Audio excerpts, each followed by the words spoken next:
প্রমাণসহ আহেরিকে পুলিশে দিয়ে রাঙাকে স্ত্রীর মর্যাদা দিয়ে কাছে টেনে নিল একলব্য। হ্যাঁ বন্ধুরা, আমরা এমনটাই দেখতে পাবো রাঙামাটি তীরন্দাজ ধারাবাহিকের আগামী পর্বগুলোতে। বৃন্দার প্ল্যান মতো বৃন্দার হাত করা ডক্টর জানায় বৃন্দা বসের বেবিটা নষ্ট হয়ে গেছে।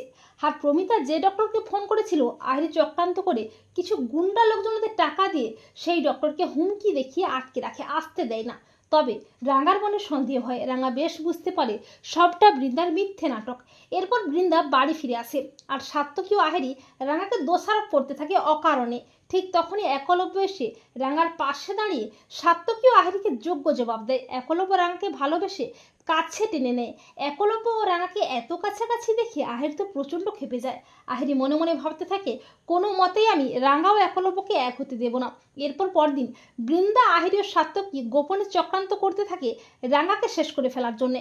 আর একলব্য আড়াল থেকে দাঁড়িয়ে সবটা শুনে ফেলে। একলব্য জানতে পারে আহেরি সবটা প্ল্যান করে তাকে নেশাগ্রস্ত করিয়ে কিছু লোকজনকে টাকা দিয়ে ভিডিও করিয়ে সেই ভিডিও ভাইরাল করেছে বসু বাড়িতে ঢোকার জন্য।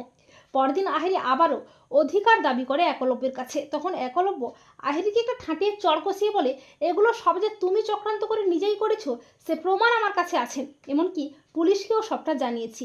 এরপর একলব্যের কথা মতো অফিসার সত্যজিৎ ও তার পুলিশ টিম এসে প্রমাণ সমেত আহেরিকে অ্যারেস্ট করে।